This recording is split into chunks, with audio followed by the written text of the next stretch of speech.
Bienvenue au potager du Bois du Barde. Alors ça m'a un peu pris comme une envie de pisser. Non, je déconne.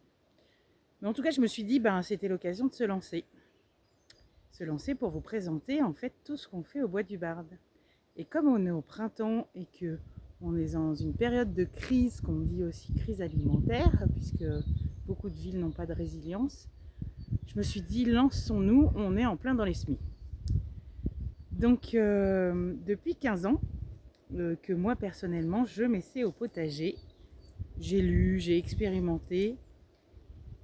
Et puis j'étais fatiguée de ne pas toujours arriver à mener de front ma vie d'entrepreneuse, ma vie de mère de famille de 3 enfants et aussi d'aidante. Et du coup, j'ai fait une sorte de coming out d'écolo. Je me suis dit le potager c'est pas pour moi. J'ai donc été regardée de travers au départ par les potes écolos parce que ça se fait pas de dire quand on est écolo, moi j'aime pas jardiner, j'aime pas mettre les mains dans la terre. Du coup, parce que chacun doit pouvoir faire son potager. Mais j'ai accepté car je m'écoute moi avec mes compétences et mes limites.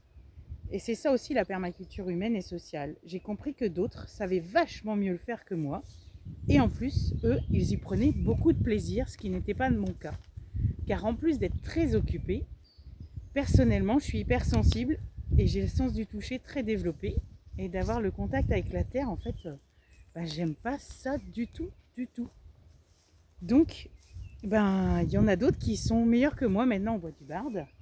Et, donc, je leur laisse largement la place. Nous avons 3000 m² de potager, là, que je vous montre depuis tout à l'heure. Depuis peu, on a une super serre, voilà, qui a été finie très récemment. On a une pépinière qui sert aussi pour les couches chaudes et faire pousser les semis en hiver. Elle est toute nouvelle, donc du coup, elle n'est pas encore opérationnelle complètement. On s'y est mis tard, parce que ça fait 15 ans que je vis là avec ma famille, avec Gilles. Alors on s'y est mis tard, ça c'est notre point de vue, parce que comme dirait Gilles, on faisait le minimum syndical, puisque on faisait nos patates, nos poireaux, nos salades, un peu nos oignons, enfin de quoi voilà, substanter la famille. Mais on s'y est mis tard parce que déjà on n'avait pas le temps avec la création du Bois du Barde, et aussi parce qu'on a un territoire qui est le Crest-Braise, le centre-Bretagne, qui est riche de ces petits paysans et de ces producteurs locaux, pour beaucoup qui sont en bio, qui font de la vente directe, qui ont créé des associations de producteurs comme Crest-Braise Terre Paysanne, KBTP, qui est une sorte de drive paysan qui existe depuis plus de 10 ans, qui était hyper innovateur à l'époque. On a beaucoup de magasins de producteurs qui se sont développés, donc on avait très facilement accès à des produits de qualité et qui correspondaient à nos besoins. Donc c'est pour ça qu'en fait on n'a pas développé plus que ça, ayant accès à tous ces produits de qualité autour de nous.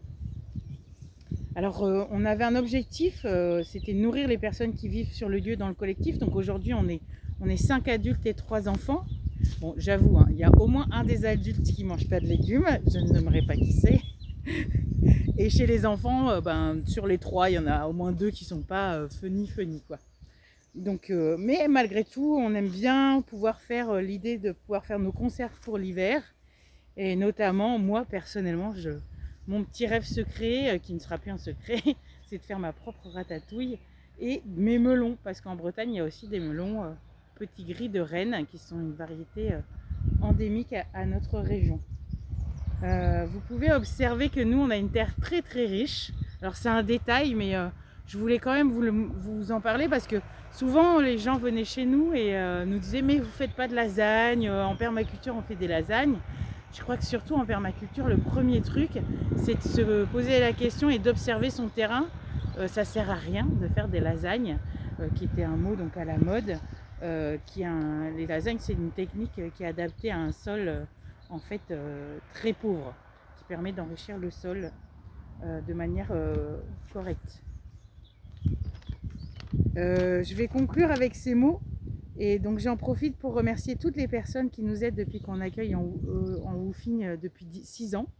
Et parce que c'est aussi grâce à elles qu'on a agrandé notre lieu, et surtout au potager, Beaucoup avaient déjà des connaissances en potager, d'autres avaient envie de s'essayer et donc on les a encouragés à faire ces essais chez nous sans peur. On leur a laissé un espace et puis ça leur a permis voilà, d'expérimenter des techniques et différentes choses. Je fais un petit clin d'œil à Max et Manon qui ont permis de monter la structure de la serre l'automne dernier. En tout cas, prenez soin de vous, prenez soin de vos proches et prenez soin du vivant. À bientôt pour une prochaine vidéo pour expliquer le bois du barbe. Salut!